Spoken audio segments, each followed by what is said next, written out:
Is it time for a mind shift? If you don't know what that means, then join your host, Dr. Clint Haycock, a former evangelical Christian pastor and Bible college teacher of over 20 years, along the journey of deconstruction and reconstruction of faith, life, religion, and spirituality.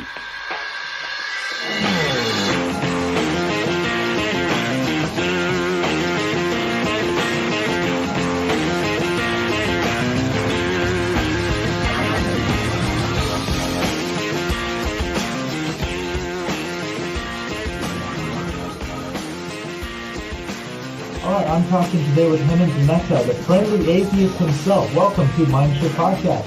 Hey, Clint, thank you. So glad that we finally were able to make this happen. We were messaging each other months ago. Yeah. And we said, okay, right now it's crazy going on with the election and all the aftermath. Yeah. And I coach a high school public speaking team, which sounds totally weird and nerdy, but it's super competitive. And Right. we just finished our playoffs. So like season's over. I can calm down for a bit. It's all good. Right. So I didn't know there was a season for competitive. There is all that kind of thing. Yeah, totally. Really into it. Yeah. Okay. You learn something new every day. You see. Yeah. I'm already glad I talked to you. So I'm really interested. I've done a lot of reading, obviously, of your articles on the Friendly Atheist, on Patheos. I'm fascinated by what you're doing because, as I said before we hit record, I think we have a lot in common in terms of we're trying to educate, but yet without being just combative. That must be, I'm sure we'll get into the friendly part of the Friendly Atheist. Yeah. But what's your backstory? Because I understand you did come out of religion, but not evangelical Christianity. That's right. So I was raised in a family that is Jain. It's Jain. It's a smaller Indian religion that kind of preaches nonviolence more than anything else, which is wonderful. That sounds great. They also have a lot of supernatural beliefs about heaven and hell and karma and reincarnation. And that's the stuff I began questioning when I was younger. And at some point, you know, when you start researching it and trying to come to terms with your own thoughts about all that stuff, I realized I don't think I believe in any of that stuff. Philosophically, it's all well and good, the nonviolent aspect, but not the supernatural stuff. But I don't think I can call myself a Jain if I'm just not buying into the supernatural stuff. And so I became an atheist. And then later on, when I was in college, I had the chance to work with some organizations, get to know like, oh, there are actually activists who do this sort of thing. They're not just atheists like me. They're atheists who want to try to influence policy and politics. And that's really fascinating. And so I got involved with some of these groups. And eventually I just began writing about these issues on my own. Yeah, so it's really fascinating because most of the atheists that I've talked to, I mean, I would consider myself probably more of an agnostic. Yeah. I come out of fundamentalist Christianity as an evangelical. And so for me, I have still a lot of questions. I'm working through a lot of stuff myself. One thing I've found is that a lot of the atheists I've interacted with are coming from a similar type of background. And that also gives me a chance to maybe come at it from a different angle. Certainly years ago, less so than now. But I didn't have that, baggage, for lack of a better word, because I wasn't coming from the dominant religion in my country. So it's like, okay, I'm not traumatized by things other people I knew had gone through in their churches or through their religion. It's true. Yeah. Religious trauma syndrome is definitely a thing. I've experienced it. I'm still working through stuff. I mean, I was raised in fundamentalist Christianity, so my background, very much so. Rapture anxiety, fear of hell, all those things. Yeah, it really is. So Jainism didn't do that to you then? Is that what you're saying? No, it really wasn't harmful in any meaningful way. I mean, look, you can get extreme even when it comes to nonviolence and stuff. But I mean, if I'm being realistic, no, it didn't harm me in any serious way. It was just teaching me that I should believe in things for which there's no evidence. And at some point it's like, I don't think I can, I don't feel comfortable doing that. And I haven't changed that position since I was younger. But philosophically, again, like I've heard atheists say, listen, religion is bad and extremism religion is really bad. But Jainism's kind of fine. I've heard that from like hardcore atheists, and I'm here to say, like, no, it can get too far as well. Fasting Sometimes they fast long holidays or for several days on end, but they go extreme with it too. And I've read stories, few and far between, about people who have literally starved. Sometimes it ends not well. But I'm just saying, even for a religion that preaches nonviolence, it also comes with extremism. And the whole point to that is we ought to be critical thinkers. I mean, say what you will about Christianity and Christian apologists. I do kind of begrudgingly appreciate the fact that they go head to head with what they feel are hard questions. I think they're still wrong, but it's like, you're trying. That's a nice start. Most people don't think about any of this stuff. And to people like us, it's like, these are pretty important, heavy questions that we've spent a lot of time thinking about. Most people spend zero time thinking about it. And it's like, so look, for the people who actually say, and I say this to religious people too, look, if you've studied this stuff, you looked into it, you want to learn about it, and you happen to come to a different conclusion than I do, I mean, so be it. But I appreciate the people who actually try to think about this stuff, because it seems like these are some of the biggest questions we can grapple with. Yeah, they're huge. The big questions, life's big questions. Yeah. What's it all about? Well, even this thing about, you were mentioning Jainism, it strikes me that even within that, seemingly, okay, it's a nonviolence religion, most are vegetarian, they don't hurt any animals from what I understand, not even a fly or a mosquito or whatever. But yet you can have a fundamentalist Jain. It sounds like in your description of it, any religion, any belief system, there can be fundamentalism. That seems to be inescapable human nature, isn't it? Someone's doing it better, and so I've got to be better than that person. And I can look down my nose at them because they didn't fast or whatever it is. That's exactly it. And that goes for, I mean, again, it's easy to call out fundamentalism when it's hurting other people, or even when it's hurting yourself. I think just because Jainism is not as popular, not as well known as other religions, it sometimes gets a pass because people don't know about that extremism. You hear the one sentence Wikipedia description of a religion you're not familiar with. It's like, oh, yeah, I can get behind that. And when you actually talk to practitioners who know the nuances a little more, it's like, no, there's some problems with it too. That goes for everything, not just religion. It's true. Every religion has its spectrum, doesn't it? Of extreme to liberal to extreme, whether you're talking about Islam, Christianity, Judaism, Mormonism, even Jainism, it sounds like you've got that spectrum. There's always this thing. I mean, my experience of Christian fundamentalism, that's sort of the driving force, isn't it? That we have this belief that we're right in whatever our core beliefs are, and therefore others are wrong. And it's our job to point that out and to call them out, and you get into all that kind of stuff. And of course, everyone thinks they're right about everything. I mean, when it comes to that sort of thing. So that in itself isn't an issue. But yeah, when it comes to, I have to proselytize to them, they're all going to burn in hell for eternity. Yeah. And honestly, even that doesn't really bother me because I don't care what they think. They're wrong. Whatever. I can live with that. It's, at least for me, the thing that really, where the rubber hits the road is when they're saying we have to pass these laws because of my faith. And now it's affecting me, or it's affecting people I know. When it comes to women's rights or LGBTQ issues, things like that, it's like, okay, now your fundamentalism is hurting other people. It's not just you being wrong, because I can let that slide. You know what I mean? It's when you're actively hurting other people. We've seen it during the pandemic too. Absolutely, and still seeing it. Yeah. Well, it's interesting. Did you find when you came out as an atheist? I wonder. I was going to ask you this question. You said, "Well, I'm an atheist out of Jainism, not out of evangelical Christianity, like most people would expect. I'm rejecting the Christian God." You weren't rejecting the Christian God. You were an atheist out of Jainism. Did you find that people didn't know what to make of that?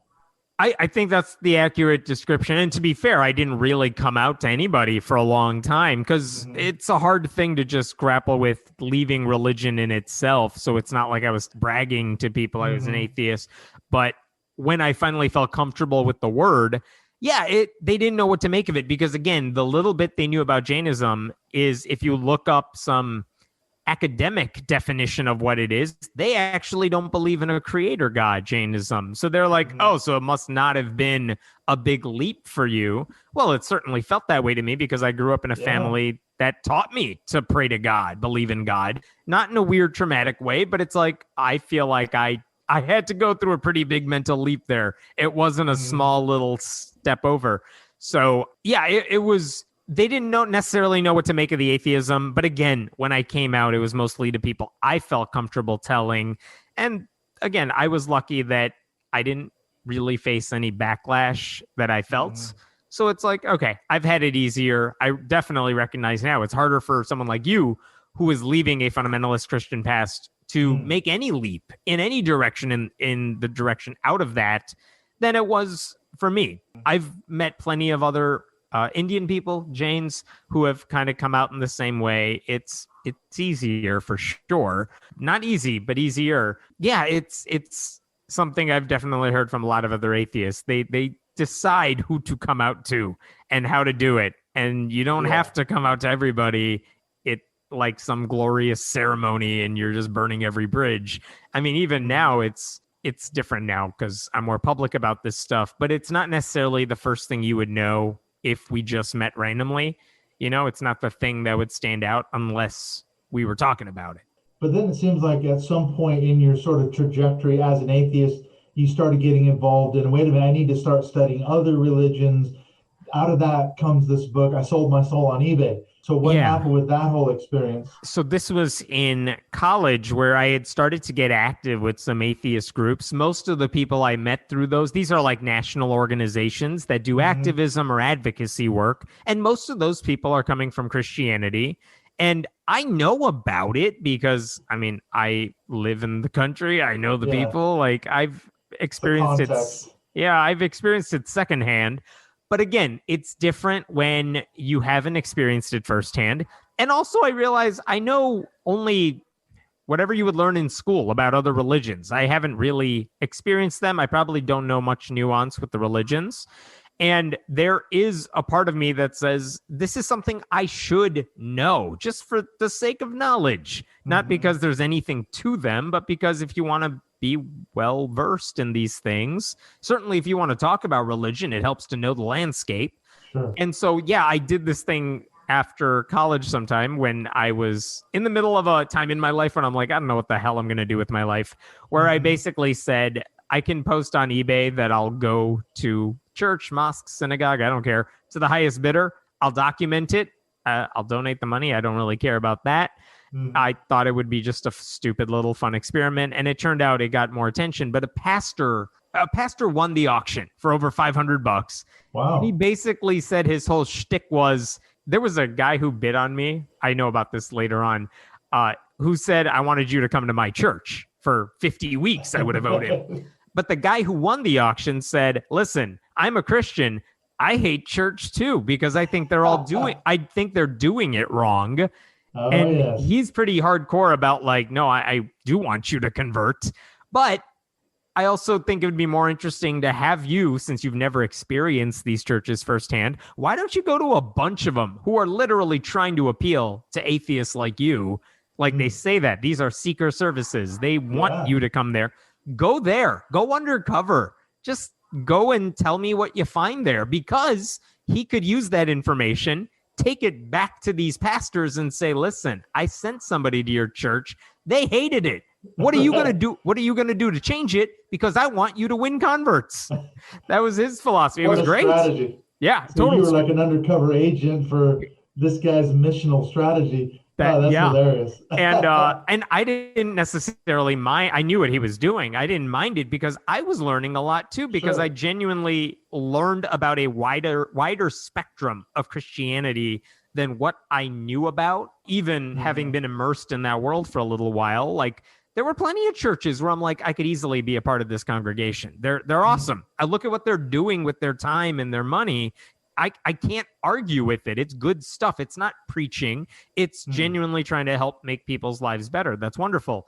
There were plenty where I'm like, holy crap, I can't believe all these people surrounding me believe this stuff. Right. Get me out of here. Yeah, get me out of here. And some that were just, they weren't snake handling, but like they were pretty hardcore and crazy, in my opinion. But again, it was a variety, and I saw a bunch of it, and I wrote about it. this was what, 2006-ish, to the point where if I'm blogging about this stuff, there was actually a pretty nice comment thread of people interacting who didn't agree necessarily, but some of them were like, okay, you experienced this, but I think you're misinterpreting what you're seeing. Let me try to help you. A lot of Christians and atheists said, you know what? I went to a church like that. I hated it. I feel the same way. That is why I left. It was a good, productive conversation. I got a chance to write a book where I visited a whole bunch of other churches too, for the same kind of experiment, targeted to a Christian audience, that book. But yeah, it was an awesome serendipitous learning experience that just kind of worked, even though it was a stupid little experiment. But one of the cool things that came of that is after I was done writing about my church visits, I kind of got the bug of, I kind of like writing about what I'm experiencing and watching these comments, because where else do you get a conversation like that? And so that actually was the impetus to friendlyatheist.com, the blog I now write, which is all current events really these days. But the inception of it was, I just kind of want to talk about my thoughts and what I'm thinking about these religions and these issues, because I kind of like that back and forth, and I wasn't seeing much of a space for that. And so that's kind of where the website came from, and that's how I got involved with all this online stuff, really. Yeah, because I was reading about your early sort of activism, like you said, going to churches and then suddenly kind of stumbling across this whole community, very organic experience. It sounds like you weren't intending to, I'm going to start a blog and a podcast and everything else. It just sort of happened, didn't it? The blog did. Yeah, right. It just sort of happened where I'm like, okay, this is the way I'll document these church visits. Oh, people are receptive to it. That's kind of cool. Let me keep going with that. Other stuff I've done, YouTube, podcasting, that was a conscious decision. But the blog was, I can't believe people like this. All right, maybe I'll keep going with it. And hey, look, my archives are online, and there you could see what I was writing back then. I mean, I cringe at everything that I wrote back then. It's like looking at an old picture of yourself or something. But it's like, you know what? No, that is what I honestly felt about this stuff. I know a lot of it is naive. A lot of it is stuff I would never say today, whether it's the language I used or the attitudes I held. Even today, I'm like, oh God, why would I say that? Why would I think that way? Or I was way too nice to those people. I shouldn't have been. I don't think I'm friendly necessarily. I think I would like to think I'm honest when I react to that stuff. But again, part of the upside of doing this so publicly for as long as I've been doing it is throw your opinions right out there. And man, people are swift to respond if they disagree. Yeah. And honestly, I've learned a lot from that. So that's not a bad thing. So what would you say you look at, and maybe a little bit of regret now, you're looking back on some of the stuff, like you let these churches off the hook? Because I know obviously your current stuff, you're talking about Christian nationalism, you're talking about the prophets that, predicted Trump was going to win and calling them out. And there comes a point where religion does become toxic, or can, and damaging and hurtful, conversion therapy, things like that. How did that, come about from your earlier, maybe more naive days? I don't think I recognized how much harm and where that harm would come from churches that I was looking at. There were things they were doing that I either glossed over or I didn't think it was a big deal. And for example, preachings about purity culture that I would have been like, okay, well, they're religious, so they're not really into talking about that stuff or acting on it. Obviously, I didn't realize how harmful it was until much later. So I'm sure if you look back at anything I wrote about that stuff, it would have come across as very naive. I think I was also super slow to trash other atheists who were getting prominence, but also saying a lot of careless things along the way. I probably was way too hesitant to just push back against that.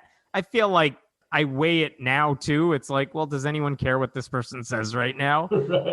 But I am certainly more disillusioned by a lot of the more prominent atheists who get a lot of coverage. The Dawkins types, the Sam Harris types, Hitchens, who passed years ago. But it's like, okay, like I should have been more forthright. There were other people who were doing it. I wasn't. I should have. So again, I don't know that I would have come to those changes in my own thinking had I not been doing this publicly for so long. Well, and that's the hallmark of the journey itself, isn't it? Yeah. The experience itself ends up shaping you into the person you're becoming. It's not that you don't know all that stuff. You didn't grow up in evangelicalism. You didn't go to snake handler churches. I mean, how would you know? And I think maybe I wonder too the sort of explosion of white evangelicalism during the Trump era, does that sort of weigh into the shift that you're seeing now? Because it's so much more prominent now, isn't it? Yeah, and again, I definitely heard stories of other atheists talking about how their churches were probably heading in that direction. And again, it's like, you experienced that. You are probably bothered by it, but that's not what's really going on. I certainly felt some of that. And it's like, oh no, they were right to criticize it as much as they did. And maybe they didn't go enough. Right. So again, it's not that I would call myself an expert now by any means, but having watched what they're doing for this long, watching so many former religious people speak out and talk about this stuff, and you learn a lot from them as well. And you get a sense of, I think a lot of people, even those who are in the church, I can understand why they're hesitant to be atheists or use that word or leave the church because of how much community and positivity they get from being part of a club, any club. And also it's like, oh, I get why people don't like atheists either for a lot of reasons. So if I can address that, and if I can be, I would hope if someone is questioning their faith and they come across something I have written or created, certainly more recently than the old stuff, I would hope they see that and say, okay, I can get on board with that. The website is called Friendly Atheist. It's not because I'm friendly. It's because every time I heard a description of atheist, it was always militant, angry, staunch. Angry atheist. I'm going to make you say friendly. It doesn't describe me. It's just because I'm going to make you say it. But I have definitely seen, let's say, YouTube. There are plenty of atheists on YouTube who talk about it regularly and who would be off-putting to me now. I mean, certainly 20-some years ago. And now I hope that if you come across one of my videos, you're like, okay, fine, I can get on board with that. Or I will listen to what you have to say because I don't feel like you don't scare me. I hope that's the thing I give off. And I hope even on my website where it's all more current events and politics, I hope there's a lot of readers who are religious who would see that and say, maybe I disagree with your opinion, but like, it's a fair criticism. Like, I'm not taking people out of context. I don't want to do that. I'm quoting them. I'm offering the transcript and I'm explaining why it's a problem. Like, disagree with my analysis, but I would hope you can't say it's unfair because I see unfair all the time online. It's like, come on, you're cherry picking a quotation or you're quoting someone out of context or you're just willfully ignoring what they're actually saying. And I feel like the one thing I can offer is saying, no, this is what this person said. Here's what they believe. Now let's talk about what's wrong with it. And I feel like that is something I've consistently done, I hope, or at least if I'm wrong, I try to correct that. And that's got to be a more receptive audience, isn't it? If you're going to just come at people and blast, just hit them with a machine gun straight out of the gate. I mean, their defense mechanisms that instantly go up. You're not going to I mean, whatever it is, you could be talking about politics, religion, your favorite sports team. It doesn't matter what it is, so that friendly atheist, at least you're encouraging dialogue and discussion. Let me add to that. I don't even care if they change their mind and I don't care if they become atheists. And I think that has actually helped a lot. I no longer care what any viewer or reader believes. It's like, I don't need you to agree with me. I'm putting this out there. I hope you come to my way of thinking about it. And if that makes you an atheist, great. But this is kind of like the guy who sent me to church, where it's like, listen, I know what I would like for you to do, but I don't care. I'm in this for a different reason. And I say this in a nice way, you're the tool I'm using to get there. And that's fine. I knew my role there. I'm kind of saying the same thing where I'm just saying, look, I'm putting my opinions out here on this. If you are Christian and you're reading it, I hope you recognize when I talk about conservative Christians or the harm that a white evangelical church causes in a certain regard. I would hope a lot of religious people see that and say, I agree with you on that. That's not the church I belong to, or that's not a view I hold. So I'm not an atheist, but you're right about that. And I hope the more I can do that, the more you might look at some other situation and say, okay, you know what? My church may be trying to do this thing, but I know how that's going to rub some people the wrong way. So maybe I should use my influence to steer them away from that, or at least in their own lives, or they might say, okay, this person is against abortion, but look at all the other things they're doing that is harmful. I really need to look at the totality of this, and I can't bring myself to vote for that candidate. Like, maybe I plant a seed along the way, I hope. But again, I'm not keeping track, and I don't really care if anyone changes their mind. I'm not keeping score. And I honestly think that helps, because I'm not, if no one watches the YouTube videos or something, it's like, whatever, it was for me. That was not for you. If you benefited, great. Yeah. I'm just doing this because I like putting it out there, and I hope you find my stuff rather than the crappy stuff other people are putting out. There's tons of content out there, thousands of hours of YouTube content being uploaded every minute. Right, right. How do you sift through it? There's a lot of crap. I hope you find mine. You got to sift through a lot of stuff to get there.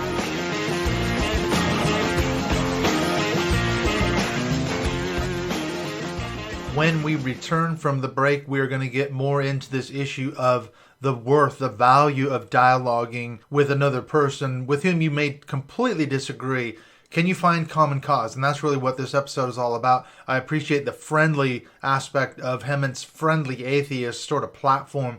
I just wanted to mention really quick before we get back into the conversation, a couple things that are really cool coming up in the next few episodes here. I'm kind of continuing the next actual episode that's going to drop with my series on Jerry Falwell Sr.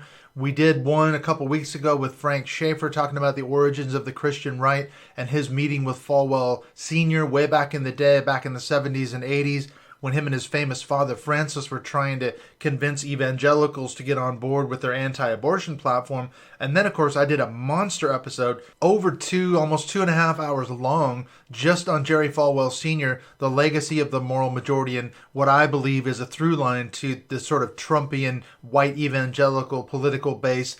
That's really the base that Jerry Falwell and others helped to build back in the mid-1970s all the way up into the 80s.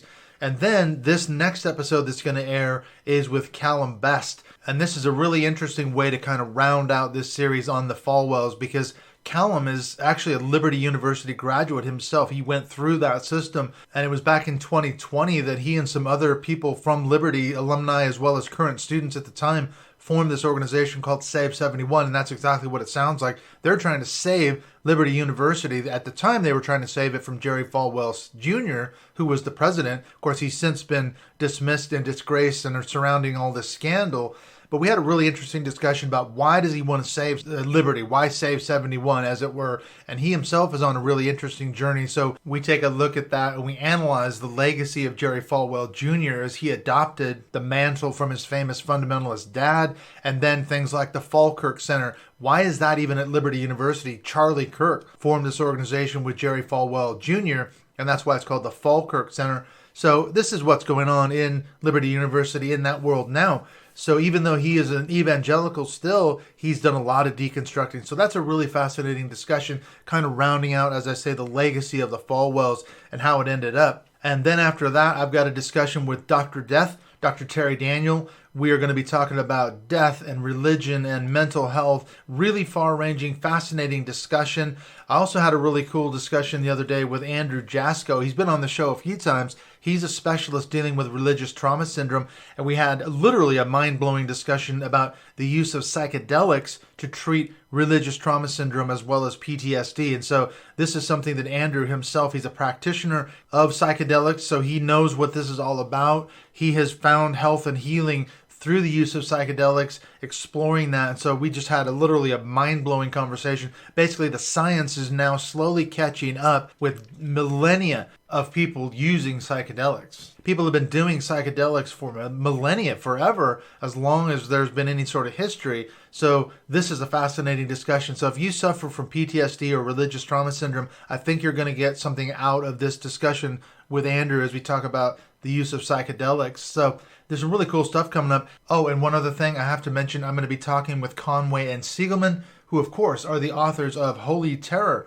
And we're going to be talking about their role in researching the origins of the Christian right. So again, this kind of goes along with my series on Falwell Sr., the legacy of the early formation of the Christian right. So look for that episode, probably a bonus episode with Conway and Siegelman coming out soon too. We've also got some Mindshift Zoom calls this month in the month of March. We've got our patrons-only Zoom call on the 14th of March. followed then by Thomas Hanna, who was on the show a while ago. He's an ex-pastor and now a therapist who also deals with religious trauma syndrome. So he's going to be the first guest on our Mindshift Zoom calls. And then we're going to have Andrew Jasko come in the following week. So both guys are really experts in RTS, but coming at it from very different sort of points of view. So how can you get on those calls? Well, the simple answer is become a patron of this show. If you support the show on Patreon, you get added into our closed Mindshift Podcast Facebook group, and that gives you access to those Mindshift Zoom calls that we do at least now twice a month,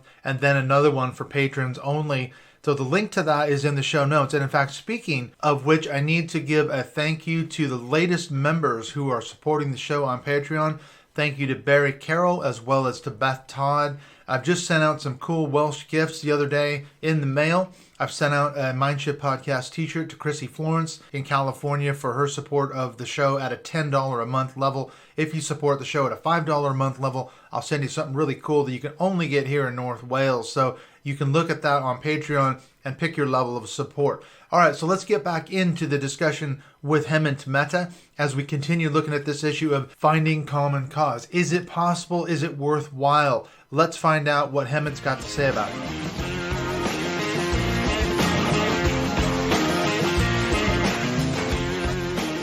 Yeah. Well, is it worth dialoguing, though? Because, you could say, all right, you're on a good project here. You got a good thing going. Yeah. Talk, if religious people are willing to dialogue in a respectful way, that's great.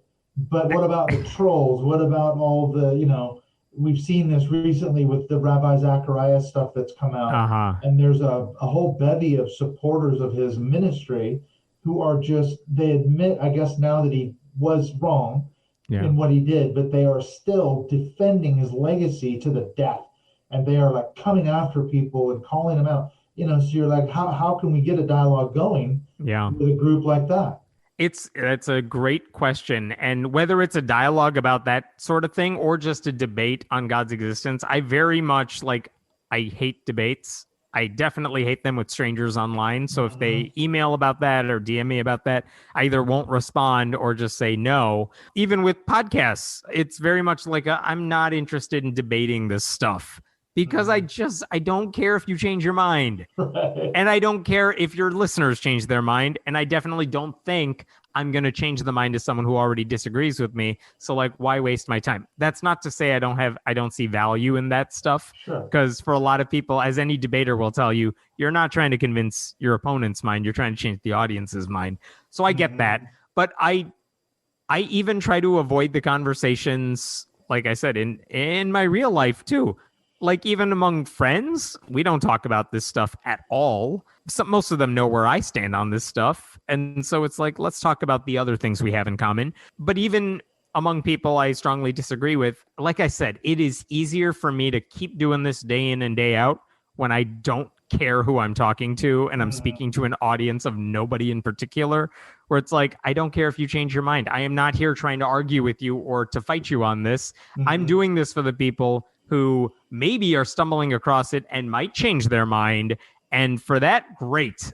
So that's kind of, that helps a lot. So the dialogue, it's not a bad thing, but I'll leave the debating to other people. I would much rather just kind of go at this on my own. And if anyone's following it, great. Well, in a weird way, your audience has to find you, rather than you creating an audience. It is more organic in that sense, isn't it? That you just start putting content out there with whatever you want to talk about. Hopefully someone will find you. Someone will go, hey, that guy's making sense.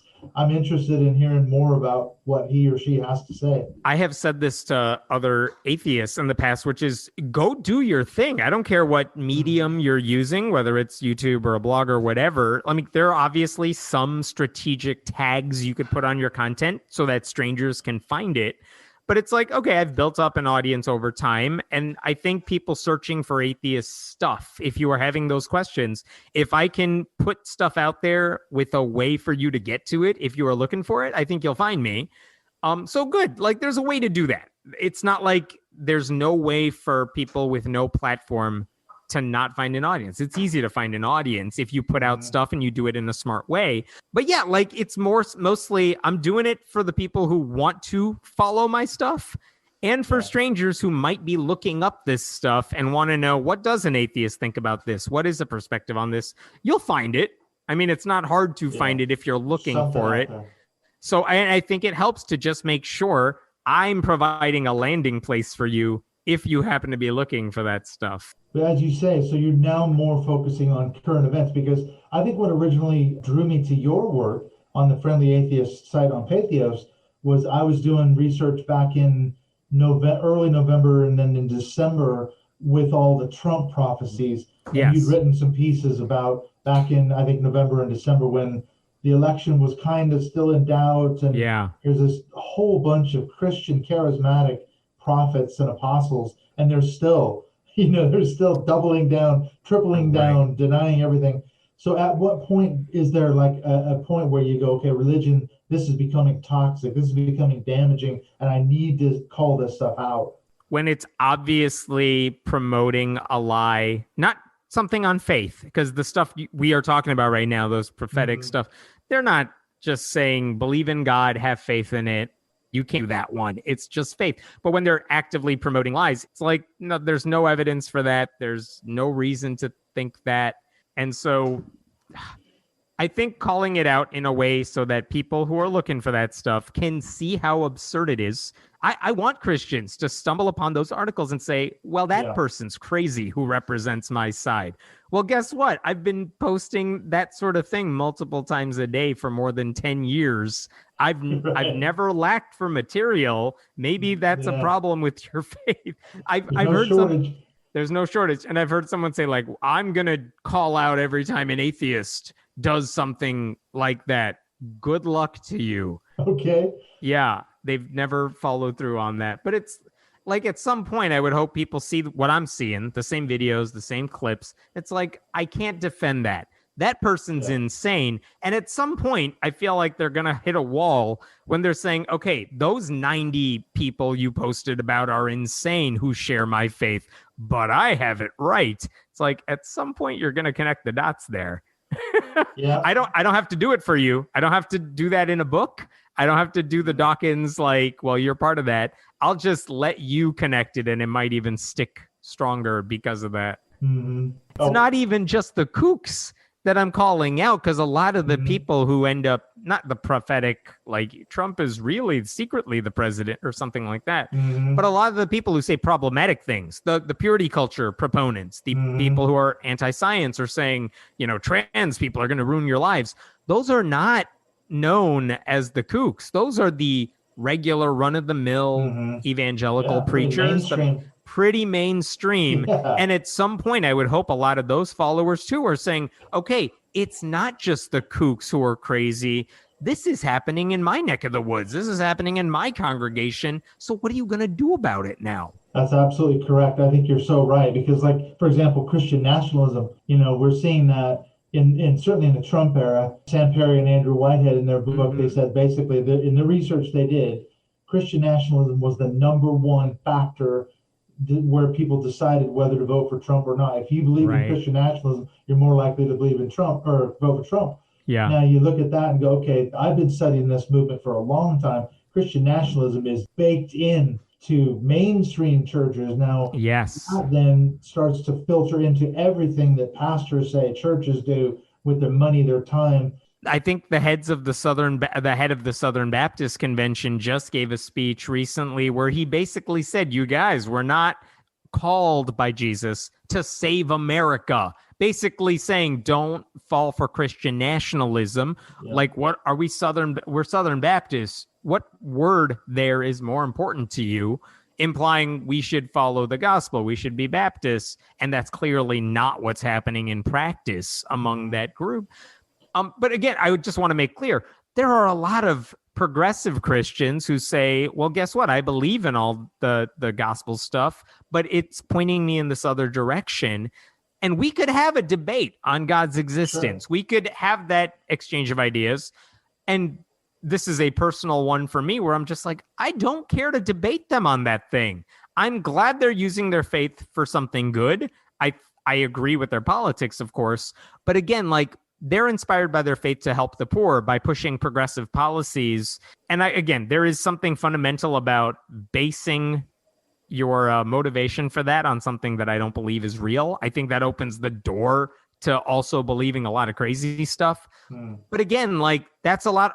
The progressive Christian movement is a lot harder to argue with because they're actually using their faith for good. That's wonderful. There is an underlying issue we ought to debate, but right now there's like a 5-alarm fire going off. Let's work together to combat that Christian nationalism you're talking about. They're closer to me than they are the right-wing Christians in practice. So it's like, you know what? I've actually seen in the past 5 years or so, a lot more atheist groups who historically have gone at it alone, with whether it's writing briefs for the Supreme Court or putting out press releases by themselves saying, we oppose this thing. I've seen a lot more of those things where they are like, we're joining with this Baptist group that happens to be progressive, and this Muslim organization, who are all saying, we support real religious freedom for all, which also means the freedom to not believe. And it's like, yeah, you know what? We are on the same side of this. So let's work together with them, and we'll save our God disagreements for another day because we got a more pressing issue. I've seen a lot more of that recently, and that's an awesome, awesome thing. I've also seen some pushback from atheists who are like, how dare you? Like, you should stop supporting Joe Biden, for example, because he's overtly religious and Trump is not. It's like, are you insane? Have you seen what they actually do in practice? Yeah. And I will push back against atheists who say that sort of thing. But again, what's more important, the belief itself or how you are acting on it? And I'm much more concerned about how people are acting on it. And so on my website and a lot of the work I do, I'm focusing on the practice of it and a lot less on the underlying beliefs. And that's a decision I've made. A lot of the atheist books that you would find out there, a lot of the arguments about atheism focus much more on the underlying stuff. So yeah, just being an angry atheist, you can stand alone on that hill, can't you? But when you need people around you, is it wrong to partner up with a Muslim community or a Baptist church or something, like you say, if you can find common cause? Do you have to fight every single battle? This is a hill. I have to die on this hill and the next hill and the next hill. You're not going to get many. You're not going to take many hills, are you? And if you understand that, look, the God debate, as far as like, there's no objective winner to that thing, no matter what we think. So if we understand, look, we know we disagree on this. I used to be pretty opposed to certain interfaith groups because they were ignoring that basic issue, and because historically they just kind of ignored atheists as well. But a lot of the bigger interfaith groups have become much more receptive to non-religious people. And again, the idea of saying under, let's say, the Biden administration, which so far has said, we don't care what Joe Biden does in his private life. If he goes to church every week, if he's openly Catholic, whatever, doesn't bug me. What is he doing policy-wise? And if they're receptive to everybody and they're saying, we want to hear from you, we want representatives from your faith or your background or your atheism, and we want to hear from you when we come to decision-making, like, that's what you want from a government. I don't need you deciding God for me. I don't need you picking favorites for me. Yeah. So I'm more than happy to support those other causes. And I'm happy to see that a lot of those atheist groups are working with those other religious groups as well. Absolutely true. I mean, it's so important to call this stuff out, isn't it? I mean, we saw during the Trump era, as you were saying, you've got the Evangelical Advisory Board. They're actually advising Trump on policy, like you said, that's going to affect millions of people, not just in America, but around the world too. Right. We didn't have a say in those meetings. I wasn't there. You weren't there. I don't think so. And Trump's Evangelical Advisory Board. That's right. And again, who's representing? It's not like they're going to invite one person or another, but it's what types of people are represented there. And again, Trump's whole thing is, well, I have Black Christian nationalists and I have some white ones. See, diversity. It's like, no, that's not how it works. And to be fair, there's no, it's not like Biden has formally announced any sort of religious advisory council. I'm sure whenever they do that, they will have representatives from other religions, not just Christianity, but we don't know if they're going to invite non-religious representatives, because there are voices to hear from that side too. Obama did not. He did not have any representatives from our community, my community. So it's like, okay, there's room for improvement there too. And believe me, we'll criticize this administration for the same reason.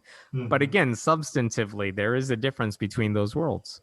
Exactly. If you're going to be representing the whole of America, it's not just a white Christian nation, as much as they told us it is. As much as they want it to be, As much as they want it to be. America was a Christian nation, and it should be that again. Right. That's a common refrain. Like I'm seeing it, as I said, baked in, absolutely baked in to just bog standard white Christianity, or even black Christianity, people of color. There's a huge movement, and we saw this with Trump, Hispanics.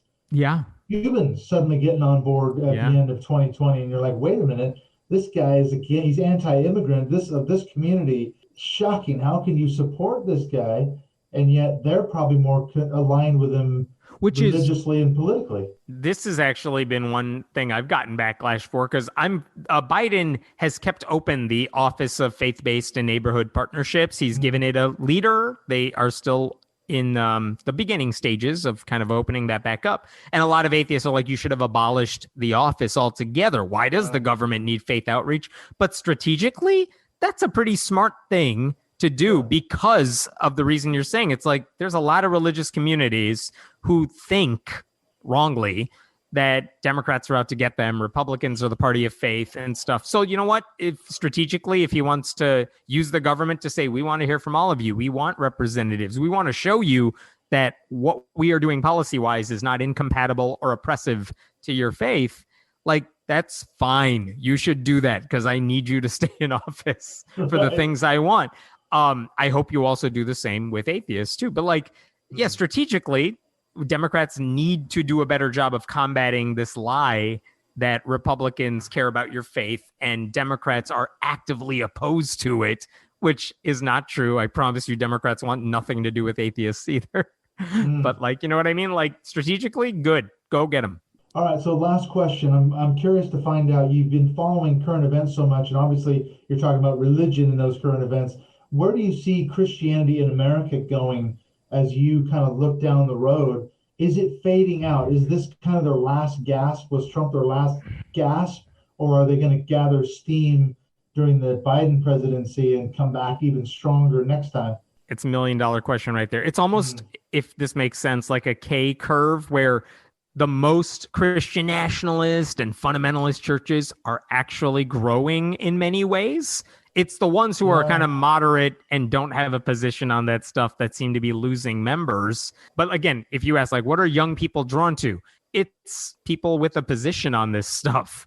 So if you're firmly saying, no, it's a Christian nationalist, anti-abortion, anti-gay, whatever church, you're going to find people to go. It's like Fox News. Like, you'll find people to watch it because there's an audience hungry for that stuff. But at the same time, the resistance to that, and maybe that resistance involves progressive Christians who are growing, like as a political movement, and resistance from people saying, you know what, organized religion is not for me. Maybe I believe in something, but I cannot be a part of any church because they're all too problematic for me. I think you're going to see a growth in that as well. So you have growth in some of these fundamentalist megachurches and the Christian nationalist world. They're not going away anytime soon. But you also have more, like the fastest growing religious, quote unquote, demographic in America are people without religion. The nuns. Not atheists. The nuns, not atheists, but people who are just like, I don't want to be a part of that movement. Maybe I believe, but it's a more personal thing. It's a private thing. And that's fine. Good. The less organized religion you have, it's probably good for all of us. The better. I will say, even atheists are growing, but it's not in organizations. It's not necessarily as a thing. I think people are becoming more comfortable with the term. They're not bothered by it. I think it's kind of, I don't want to draw too many parallels here, but it's kind of like the gay rights movement, where at some point, pretty much everybody knew somebody who was gay, and it's a lot harder to demonize people, And I think a lot more people know people who are not religious. And it's like, oh, yeah, they're fine people. Like, I can't pretend that you're somehow immoral or evil because I know you. Compass. Yeah, which is what you might hear at a certain church. But Oh, yeah. but people in high school age, if you go to a public high school anywhere, really, it's like, oh no, I know people who are non-religious. They're fine. Mhm. We're friends. I have no problem Yeah. with that. You can be So friends. I think that's growing too. I think what you're going to lose are kind of the churches that don't really take sides on this stuff, because silence is a problem for both sides. Right. Silence is not golden in this case. Yeah. And Well, so there's always a Greg Locke out there. That's the thing, isn't it? A guy like Yes. Greg Locke right now, he's blown those up. independent fundamentalist Baptist type preachers who are fire and brimstone and all in on conservative politics. Yeah, Those all people, I think I've heard from a lot of people, because I cover a lot of those types, and they're always like, why do you post about them? They're all fringe figures. And it's like, they're not on the fringe. This is becoming more mainstream. Exactly. These people are getting elected to Congress now. Yeah. Like, Marjorie I know Taylor they Greene. seem, they all seem kooky, but I'm telling you, they have a following. And individually, maybe they don't have like megachurch followings, but as a movement, they attract a lot of people. They are brainwashing a ton of people. So again, what's the way to combat that? I honestly think just showing people, here's what they're saying, here's what they're doing, look at it. I'm not making it up. I always try to do this. It's like, here's the clip, here's the transcript. I'm not taking them out of context here. They are doing this in your faith. And I've said this for so many years now. Like, I wish it wasn't just atheists fighting. I've said this with lawsuits too, church state separation lawsuits. I hate it when atheists are the only ones calling it out, calling out those bad pastors, fighting these lawsuits. It's like, no, why aren't more progressive religious people calling this stuff out too? Because you should be. You agree with me on this stuff. I wish more of them would do it. And I know some of them are, and sometimes they feel like there's no amplification or no one's listening. But what we need are more people of faith to say, you don't represent my faith. That is not what the gospel says. I oppose you. I'm doing it publicly. And there was actually, I think I just read yesterday, there was like a open letter signed by like 100 evangelical preachers, maybe many more now, just saying Christian nationalism is not what we stand for. And that's good. That's awesome. I saw but that. as still in their letter, they're like, don't let those fringe minority of Christians distort, or what did they say, mutate, or some version, radicalize our faith. It's like, buddy, you're the anomaly here now. Like, That's what right. are you gonna? I appreciate what you're. Yeah, I appreciate what they're doing, but at what point are they going to realize, listen, you don't have your faith, you're the weird one in your faith now, because most of them are on the other side. You got to grapple with that, and I appreciate them speaking out, but we need more people doing that, and not just the pastors, not just the group leaders like William Barber. You want more young people. You want more youth pastors. You need more Christians who are not necessarily leaders in their churches speaking out against this, taking stands on this. I don't need them to be atheists. I want them calling out their churches for bad behavior. It's so heartening to see more people like that calling out, telling stories on Twitter. I'm saying, you know what? I experienced spiritual abuse in my church. I'm still Christian, but here's what I went through. We saw it with Ravi Zacharias, where they might say, I didn't personally experience anything with him, but I sure know someone like that. It's like, good. We need to hear those voices more. I wish more prominent megachurch preachers, pastors would like highlight those voices using the platforms they have. It's true. And along with the Me Too, the hashtag Me Too, then there was the Church Too, which kind of came off the back of that one, which opened up a huge can of worms. You know, we don't want to talk about that, but man, church abuse, it's sexual abuse, spiritual abuse, all kinds of emotional abuse in churches, and these are the mainstream ones. Yes, and that's maybe a subject for another topic. And again, how many of those churches covered up or ignored abuse in their own things? And again, the point is, it's not on the fringe. It's not one or two churches. This is a whole culture that needs to change. And so again, I feel like my role in that is saying, look, here's the problem. It's easy for me to trash it. These are not my people. I don't go to these churches. Not your community. No, but many of you who are reading this, I hope, are part of those communities. And you know what? The churches do care what you have to say. They do care if you're threatening to leave their church or pull your money from those churches or call them out on it. All the more reason for more people. And I know it takes courage to do this. It's so much easier said than done. And I know that coming from an atheist, it's definitely easier said than done. You have no stake in it. I don't. But for more people to find the courage to do that, or at the very least, support or defend the people who are, because a lot of times they seem to go at it alone and they get shunned by their communities, formally or informally. So, do what you can to support them. Yeah, like you said, the purity culture thing, part of the toxicity of it is not only is there a lot of abuse, but then the victims, when they come forward, oftentimes women are silenced and shamed and shunned. And so that just devolves into the whole cycle of abuse. They can't even speak out because they're not believed. And these, again, mainstream churches. We're not talking about the nuts out there. I mean, we've all seen, if there's a story that goes out about a church where something awful happens, man, those comment threads where like it's Facebook, it's theoretically their real names. It's like, man, there's a lot of support from people who feel no shame in voicing their support of the church and how it acted. It's like, oh man, no wonder more people aren't speaking out. It's tough. Exactly. But this is some of the reason why millennials in particular are leaving churches. Isn't it? Like you said, they're going out and okay, maybe they're still finding some semblance of spirituality, God. Right. They are not coming to my side. Yeah. Not necessarily. They're not coming to atheists. Yeah, but they're walking out of church. And you know what? Fine. Good for them. Sure. I like I said, I don't care if they become atheists. That's not my primary goal. It's a really hard thing to walk out of those churches and to say, I may believe in Jesus, but I can't call myself a Christian because of X, Y, and Z.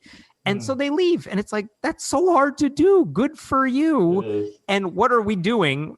People like me, other groups, like, good. What can I do to help you? What can I do to support you or at least amplify you? That is something I might be able to provide, but I hope they find the support they need. And I think if you're asking what's the future of the church, if the church can't accommodate those reactions and doesn't have a good response for those people who are fed up with the culture, they're going to lose them for good. And they're not just going to lose those people. They're going to lose their families down the line. So it should be an existential crisis for these churches. Yeah. I haven't seen them respond as a whole in a way that's going to keep it. So, Christian nationalism is scary. It's not going away, but also it's not like there's a lack of another side to it. They just need to get their act together. Well, I appreciate your perspective. I think you're absolutely right. If you're going to just come against people and fire out of that machine gun at them, they're never going to respond, are they? But I love the fact that you're able to articulate it. So in terms of resources, how can people find your work? Where's the best place to sort of get a hold of your stuff? Sure. FriendlyAtheist.com is my website. That's kind of the primary hub of everything. If you go on YouTube and search Friendly Atheist, you'll find my stuff too. Just Google it. You'll find it. Or just, I don't know, type in atheist. If I'm not there, something went wrong. So I'll work on it. But yeah, any of those places are awesome places to find me. There's Twitter too. Google it. You'll find it. Yeah, you can find it out there.